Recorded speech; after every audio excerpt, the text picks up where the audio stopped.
You grab a cup of coffee or tea, whatever you might be having for a Friday morning. Newspapers, the front pages we have for a few of them. The Witness, I think, is where we're going to start. So, morning KZN. It's not good news, actually, for the Witness. There it is for you. Bolt driver gunned down. We understand, according to the paper, this Bolt driver was shot dead yesterday morning in, I hope I say this right, Wensleydale Road in Scottsville.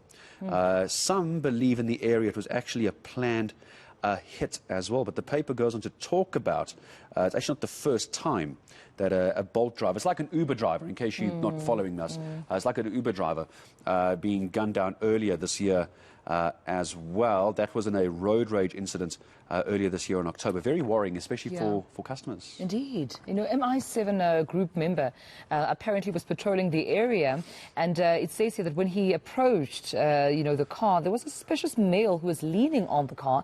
He drove past that vehicle and made a U-turn. And as he was making that U-turn, the man fled the scene. He then went to inspect the car, and he found an unresponsive black male on the back seat of the car, and he called for backup.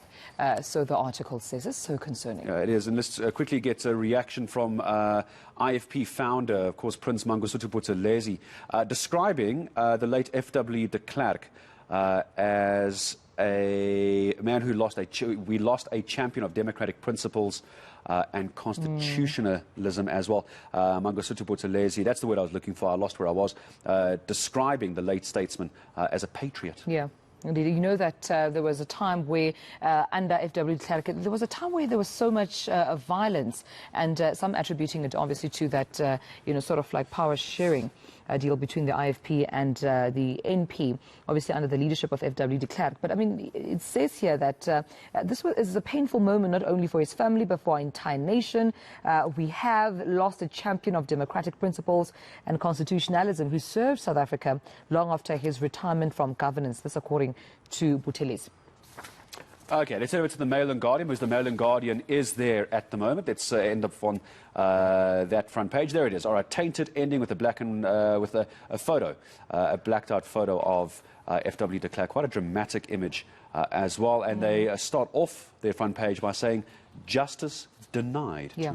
On the eve of families, including those of the Craddock Four, hearing what happened to their loved ones under de Klerk's apartheid rule, he dies. And those details you can find around his passing on page 3 and 26. And I suppose that's why our viewer question is so relevant, today, asking about whether or not you think enough could have been made. There's so many families that still want justice. They want answers. They want to understand why, what happened. And unfortunately, we never get, at least from the perspective of de Klerk, besides that last message that he recorded and that we all heard and saw yesterday. It's a closure, almost. And I think a lot of families who would have suffered brutality, would have lost loved ones, would have lost futures as a result of that apartheid regime, even though it was ended, many are saying, by de Klerk and his actions within government. Many people feel that he was to blame, because he was part of the government, and would have wanted answers from him. And those answers and those secrets, perhaps some are suggesting on social media as well, has gone to the grave with FW de Klerk. The Herald. What have we got on the Herald? Yeah, the Herald is still leading with that, and I suppose we'll be seeing more of these, reactions regarding the passing of de Klerk. Ramaphosa being one of them. Political leaders sending their condolences to FW de Klerk's family. We know that President Cyril Ramaphosa paid tribute yesterday to former President FW de Klerk, saying that he had played quite a vital role in our transition to democracy. They also have Bafana victorious as well. Mokoena celebrating scoring against Zimbabwe. We'll have Arthur Bonakawa with details on that. In case you missed the replay, it's a cracker of a header from Mokoena to, I think, boost the chances really of Bafana at the World Cup. And then this is more of a localized story, but I know it's a very important story for the Herald and people living in that part of the country. It's the family of a 16-year-old pupil. This is terrible. I remember running this story.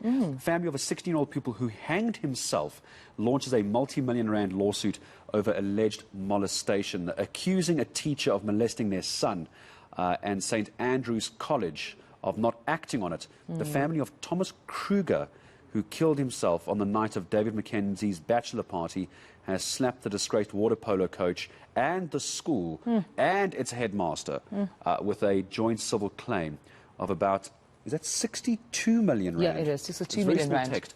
It is 60. It's actually at the top in the headline as well. 62 million rand. So that story not going anywhere. The family wants justice. And it does raise, again, the ugly head of school sports. Yeah. Because a lot of stories we've run over the years, it always seems to come down to the sporting activities, Right. and nothing gets found out until later. So obviously you have a lot of very, very nervous parents.